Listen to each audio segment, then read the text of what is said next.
கள்ளக்குறிச்சியில் ஏற்பட்ட இந்த மாபெரும் விஷசாராய சாவுகளில் கொத்து கொத்தாக நமது தமிழக மக்கள் அங்கு செத்து மடிந்திருக்கிறார்கள். இதை குறித்து மாண்புமிகு முதலமைச்சர் அவர்கள் கவனத்தை ஈர்க்கின்ற வகையில் ஒரு கவன ஈர்ப்பு தீர்மானத்தை தமிழக வாழ்வுரிமை கட்சியின் சார்பாக கொண்டு வந்து சில கருத்துக்களை இன்றைக்கு பேரவையில் நான் முன்வைத்திருக்கிறேன். அதாவது இந்த கள்ளச்சாராய சாவுகள் நடைபெறுகின்ற போது காவல்துறை அதிகாரிகளை இடமாற்றம் செய்வதாலேயோ அல்லது அவர்களை பணி நீக்கம் செய்வதாலேயோ இதற்கு ஒரு நிரந்தர தீர்வு ஏற்பட போவதில்லை.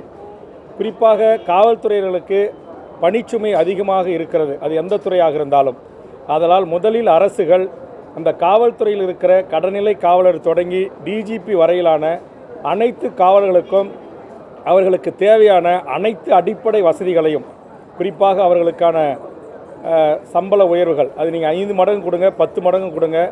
அதேமாதிரி அவர்களுக்கான வீடு, அவருடைய குழந்தை செல்வங்கள் படிப்பதற்கான ஆரம்ப கல்வி முதல் ஆராய்ச்சி கல்வி வரை இலவச கல்வி, இது போன்ற அடிப்படை வசதிகளை அனைத்தையும் செய்து கொடுத்துவிட்டு அதற்கு பிறகு காவல்துறையினுடைய கவன குறைவினால் அல்லது அவர்களுடைய துணையோடு அல்லது அவர்கள் உடந்தையோடு சட்ட ஒழுங்கு பிரச்சனை ஏற்பட்டாலோ அல்லது காவல் நிலைய மரணங்கள் ஏற்பட்டாலோ அல்லது இது போன்ற கள்ளச்சாராய சாவுகள் ஏற்பட்டாலோ அந்த காவல் அதிகாரிகள் கைது செய்யப்பட்டு முதலில் பணியிலிருந்து அவர்கள் டிஸ்மிஸ் செய்யப்பட்டு அதற்கு பிறகு அவர்கள் கைது செய்யப்பட்டு சட்டத்தின் முன் நிறுத்தி தண்டிக்கப்பட வேண்டும்.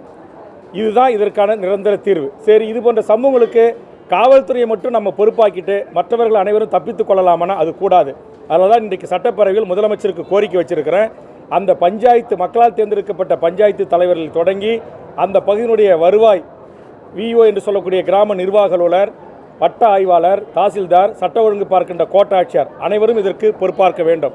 அதுபோன்று மக்களால் தேர்ந்தெடுக்கப்பட்ட அந்த பகுதியினுடைய உள்ளாட்சி பிரதிநிதிகள், சட்டமன்ற நாடாளுமன்ற உறுப்பினர்கள், அந்த மாவட்ட அமைச்சர்கள் அவர்களும் இதுபோன்ற கள்ளச்சாராய சாவுகளுக்கு பொறுப்பாக்கக்கூடிய நடவடிக்கைகளில் மாண்புமிகு முதலமைச்சர் ஈடுபட வேண்டும் என்கிற எனது கோரிக்கையை நான் முன்வைத்திருக்கிறேன்.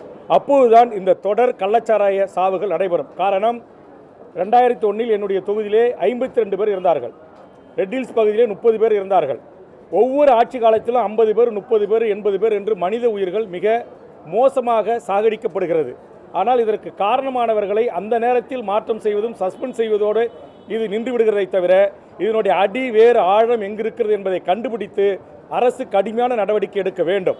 இன்றைக்கு பொதுமக்கள் போய் ஒரு எஸ்பியோ கலெக்டரோ மனு கொடுக்க போனால் சில இடங்களில் கலெக்டர் மனு வாங்குறதில்ல, ஆர்டிஓ இல்லை டிஆர்ஓ வாங்க சொல்லிட்டு கலெக்டர் போயிடுறார். சில எஸ்பிகள் மனு வாங்குறதில்ல, எஸ்பி இன்ஸ்பெக்டர் மனு வாங்குறாங்க. அதே மாதிரி இந்த சிஸ்டத்தில் சில மாற்றங்களை செய்யணும். நான் ஏற்கனவே கடந்த கூட்டத்தொடரில் ஆளுநர் மற்றும் சட்டமன்றம் குறித்து பேசுகின்ற போது சொன்னேன், ஒரு டிஎஸ்பியை இல்லை ஒரு ஏடிஎஸ்பியை வேலை வாங்கக்கூடியவர் ஒரு எஸ்பி இன்ஸ்பெக்டர் எப்படி வாங்க முடியும்? அதனால் அந்த எஸ்பி இன்ஸ்பெக்டர் போஸ்டிங்கை குறைந்தபட்சம் ஒரு டிஎஸ்பி ரேங்கில் உட்கார வைங்க. டெட்டாச்மெண்ட் என்கிற உளவு பிரிவில் ஒரு இன்ஸ்பெக்டர்ஸ் ரிப்போர்ட் போட்டு எஸ்பியை கண்ட்ரோல் பண்ண முடியாது. அப்போ அதற்கு ஒரு ஏடிஎஸ்பி லெவலில் அந்த டிஸ்ட்ரிக்டினுடைய அதிகாரியை உட்கார வைங்க. அப்போ தான் இன்ஸ்பெக்டர், சப் இன்ஸ்பெக்டர், டிஎஸ்பி லெவலில் அதிகாரிகளை விரட்டி வேலை வாங்க முடியும். ஆக அந்த சிஸ்டத்தில் கொலாப்ஸ் இருக்குது. இதையெல்லாம் நான் சரி பண்ணுங்கன்னு சொன்னேன். அதே மாதிரி இந்த எத்தனால், இந்த மெத்தனால், இது ரெண்டையும் கலக்கிற விடயங்கள் இது எந்த கம்பெனியில் ஆந்திராவிலேருந்து போன சாவுக்கு வந்துச்சுன்னு சொன்னாங்க. அதுக்கு இடையில் 2001 என்னுடைய கடலூர் மாவட்டத்தில் அங்கே கடலூரில் இருக்கிற ஷிப்காட் இண்டஸ்ட்ரியிலேருந்து அங்கு கடத்தப்பட்டு கொரோனா காலத்தில் தமிழ்நாடு முழுக்க விநியோகம் செய்யப்பட்டிருக்கு. அது ஆதாரப்பூர்வமாக எழுத்துப்பூர்வமான உயரதிகாரிகளுக்கு கொடுத்தேன். இதுவரையில் அது மீது கொலை வழக்கு பதிவு செய்யலை. இன்றைக்கி 50 பேருக்கு இத்தனை எஸ்பி, இத்தனை டிஎஸ்பி, இத்தனை இன்ஸ்பெக்டர் சஸ்பெண்ட் செய்கிற, மாறுதல் செய்கிற நம்முடைய உயரதிகாரிகள், நம்முடைய அரசு, அந்த 3 பேர் உயிர் தானே, அந்த 3 பேர் உயிருக்கு காரணமாக இருந்த அந்த நிர்வாகத்தின் மீது கொலை வழக்கு பதிவு செய்யலை. அது சம்பந்தப்பட்ட காவல்துறை அதிகாரிகள் யாரும் சஸ்பெண்ட் செய்யல, மாற்றம் செய்யப்படலை. அப்போ அந்த கருப்பாடுகளை காப்பாற்றிய அதிகார வர்க்கம் யார்? இது போன்ற அடுக்கடுக்கான கேள்விகளை எல்லாம் நான் முன்வைத்திருக்கிறேன். கடிதமாக டிஜிபி, முதலமைச்சர், உள்துறை செயலாளர், கலெக்டர், எஸ்பிக்கெல்லாம் கொடுத்துருக்கிறேன். ஆனால் இந்த கருப்பாடுகள் ஏதோ ஒரு அரசியல் உயர் பதவியில் இருப்பவர்களை அணுகி அவர்கள் தங்களை காப்பாற்றிக் கொள்கிறார்கள். இந்த நிலையெல்லாம் கூடாது. அதனால் மாண்புமிகு முதலமைச்சர் அவர்கள் மிக சரியான இரும்பு கரம் கொண்டு அடக்குவோம் என்று அறிவித்திருக்கிறார்கள். அந்த இரும்பு கடம் என்பது இந்த குற்ற செயல்களில் ஈடுபடுகின்றவர்கள். ஒரு லாக்அப் டெத்து வருது, உதாரணத்துக்கு உங்களுக்கு தெரியும், என்னுடைய தொகுதியில் ஒரு முந்திரி வியாபாரி இட்டு போய் வச்சு அடித்து ரிமாண்ட் பண்ணாங்க. அவர் இறந்துட்டார் ஜெயிலில்.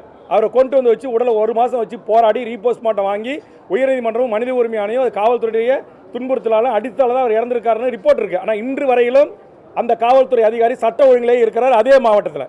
அப்போ அந்த அதே மாவட்டத்தில் இருக்கிற அந்த காவல்துறை அதிகாரியை காப்பாற்ற அரசியல்வாதி யார்? அதிகார வர்க்கம் யார்? இப்போ இதை நான் எத்தனை முறை சட்டமன்றத்தில் பேசுறது?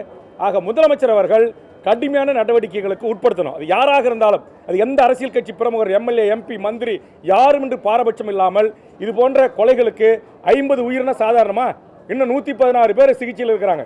இந்த 116 பேரில் இன்னைக்கு புதுவை ஜிக்மர் இருக்கிற 16 பேரும் எந்த நேரத்திலும் இறக்கலாம் என்று ஜிக்மர் டைரக்டர் அவர்கள் அறிவித்திருக்கிறார்கள். ஆக இந்த மனித உயிர்கள் மலிவற்ற உயிர் என்று பார்க்கின்ற இந்த பியூரோக்ரசி யாராக இருந்தாலும் அவர்கள் மீது கடுமையான நடவடிக்கை எடுக்க வேண்டும். அரசியல்வாதிகளாக இருந்தாலும் சட்டத்தில் முன்னிறுத்தி தண்டிக்கப்பட வேண்டும். முதல்ல இந்த கொரோனா காலத்தில் பொதுமக்களை, எம்எல்ஏக்களை, மக்கள் பிரதிகளை சந்திக்கிறதுக்கு இடைவெளியை ஏற்படுத்தி கிளாஸ் அமைச்சுக்கிட்டாங்க சில காவல்துறை டிஜிபி, ஏடிஜிபிலாம். இன்னைக்கு அந்த கிளாஸ் அப்படியே மெயின்டைன் பண்ணுறாங்க. அதே மாதிரி எஸ்பி, கலெக்டர், டிஜிபி ஆஃபீஸ்லேருந்து எல்லா உயர் அதிகாரிகளும் 15 அடி டிஸ்டன்ஸ். மக்களால் தேர்ந்தெடுக்கப்பட்ட ஒரு எம்எல்ஏ, தமிழ்நாடு அரசாங்கம் புரோட்டோகால் சொல்லுது சீஃப் செக்ரட்டரிக்கு மேலானவர்கள் சட்டமன்ற உறுப்பினர்கள் என்று. ஆனால் ஒரு டிஸ்ட்ரிக்டோட எஸ்பியாக இருக்கிறவன் சேர் போட்டு பக்கத்தில் உட்கார வச்சு என்ன உங்களோட கிரீவன்ஸ் சொல்லுங்கன்னு சொல்ல மறுக்கிறார்கள். பல ஆளுங்கட்சி எம்எல்ஏக்களே இன்றைக்கு எஸ்பி, கலெக்டரை பார்க்க முடியல. இங்கே இருக்க உயர்துறை அதிகாரிகளை பார்க்க போனாக்கா வெயிட் பண்ணுங்க மேடம், மீட்டிங்கில் இருக்காங்க, சார் மீட்டிங்கில் இருக்காங்கன்றா. அதுதான் நான் கேட்டேன். ஒரு மக்களால் தேர்ந்தெடுக்கப்பட்ட எம்எல்ஏக்கள் நாங்கள் 1-to-1 செக்ரட்டரியோட, கலெக்டரோட, எஸ்பியோட நேருக்கு நேராக டேபிள் உட்காந்து பேசுவதற்கு தீண்டப்படாதவர்களா? ஏன் இந்த அதிகார வர்க்கம் இப்படி திமிர் பிடித்து அலைகிறார்கள்? பாதகம் செய்பவரை கண்டால் நாம் பயங்கொள்ளலாகாது பாப்பா, மோதி மிதித்து விடு பாப்பா, அவர் முகத்தில் உமிழ்ந்து விடு பாப்பா. அண்மை செய்திகளை உடனுக்குடன் தெரிந்து கொள்ள இணைந்திருங்கள் இயம்நாடு தொலைக்காட்சியுடன்.